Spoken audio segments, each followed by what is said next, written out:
Charter Local Edition. I'm Brap Pomerance. Glad you're still with us. Our guest, Kevin DeLeon, member of the California State Senate. I want to talk about the California budget to start. It appears that our deficit is much less severe than it was in prior years, maybe $9–10 billion. That's still a lot of money, but more manageable? Well, it's all relative. You know, the last 3 years we cut roughly about $68 billion.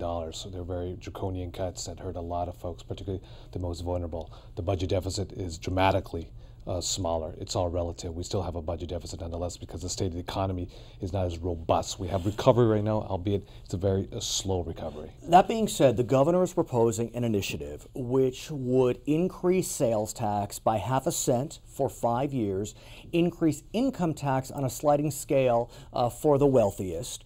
Is now the right time to make that approach since, as you described, the recovery is tenuous and the budget's deficit is smaller? I think it's the right time because we're going to have to make a decision. All Californians are going to have to make a decision whether they want to invest in a better future for California or if they want to continue to disrupt the safety net.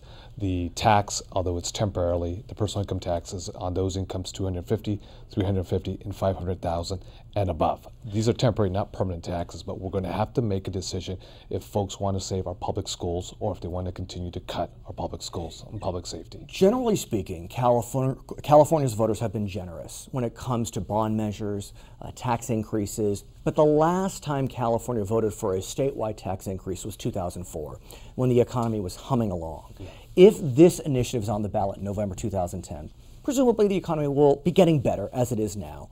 But do you believe Californians are ready to pass a statewide tax increase? They haven't done it for 8 years. I think Californians are. I think Californians are tired of the hits that public schools have taken up and down the state of California. It doesn't matter what income level you come from. I think all Californians are tired.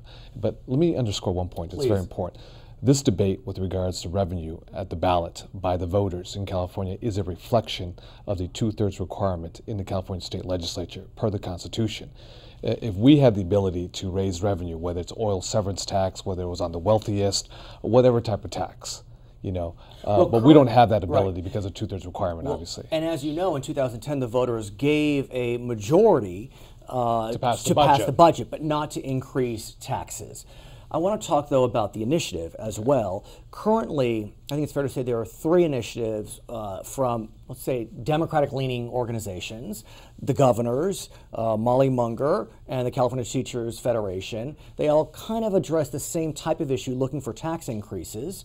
But there's a real concern that if all 3 initiatives are on the ballot, the voters will get confused. It's a circular firing squad, and they all go down. Well, let me say this. You have 3 proposed ballot initiatives by 3 leading organizations and individuals who care deeply about children, about kids in California.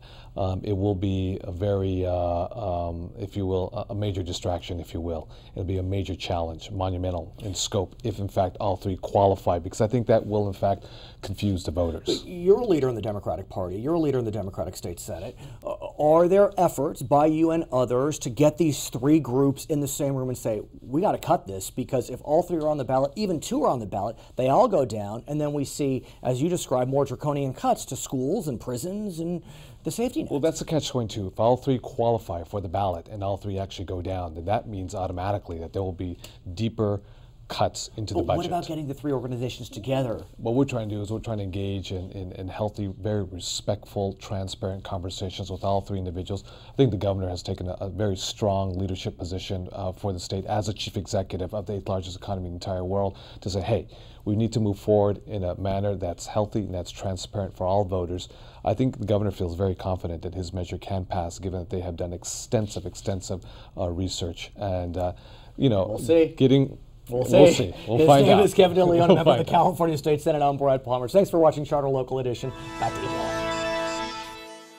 Charter has increased their download speeds and their upload speeds.